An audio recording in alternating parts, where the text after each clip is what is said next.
morning, guys. I am in the kitchen today and I am getting ready to make some homemade mayonnaise. This is a recipe that I have pretty much been making since I learned to do it last year. It is super quick and easy, and I thought I would bring you guys along just to show you how simple it can be to make your own homemade mayonnaise. So to start with, we are going to crack 1 egg into a jar. You can also do this in a food processor. You could also do this by hand if you feel extra strong and have good whisking skills. But I pretty much always put it into a wide mouth, just glass jar. This works perfectly for me, and so that's why I've just been reusing over and over again. As soon as we run out, I just make more. Works out great. So 1 egg into the glass jar, along with 1 tablespoon of Dijon mustard. And I usually just kind of eyeball this. It's not a big deal. Do what your heart tells you to in this case. Along with 1 tablespoon of vinegar of choice. I'm using apple cider vinegar today. Also add 1 teaspoon of lemon juice.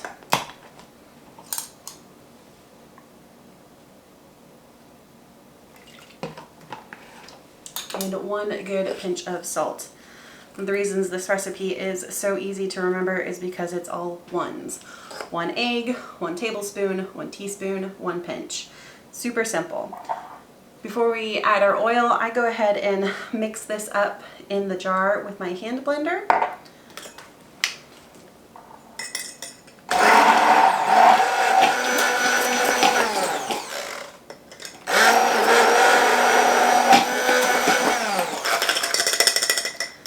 And that gets everything incorporated for me.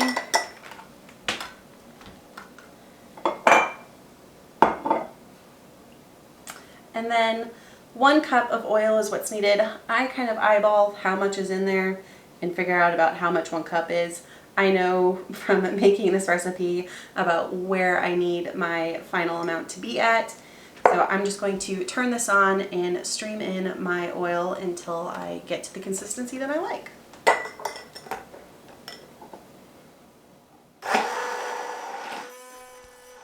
I think the original recipe that I got for this mentioned that the eggs need to come to room temperature first. Honestly, that is a detail that I have forgotten over the last year or so, and I have had no issues with using eggs that are cold straight out of the fridge. I think the process of using the hand blender just really incorporates and emulsifies everything together. So waiting for room temperature eggs to happen has never been a problem for me. And that is pretty much it, guys. It's really that simple and easy to make some homemade mayonnaise. It'll seem a little bit thin because obviously after you refrigerate it, it will kind of solidify a little bit more with the oil in there being cooled down. And I have been able to keep this in the fridge for several weeks, no issues, no problems, and we have really liked it. A couple things that you could do if you want to change it up a little bit is I have added a garlic clove at the very beginning when I put my egg in and do the first mixing process, I guess. You can also add like pesto or some sun-dried tomatoes or something and kind of make like a flavored aioli if that is something you are interested in. But this is a really good base recipe and it lasts a good long time in the fridge. I pretty much don't have any store-bought mayo in the house anymore, except for maybe 1 tub downstairs for emergency purposes. Thanks so much for joining me today, guys. I hope you enjoyed this video and it showed how easy it can be to make your own homemade mayonnaise. You guys have a great week and I'll see you guys next time.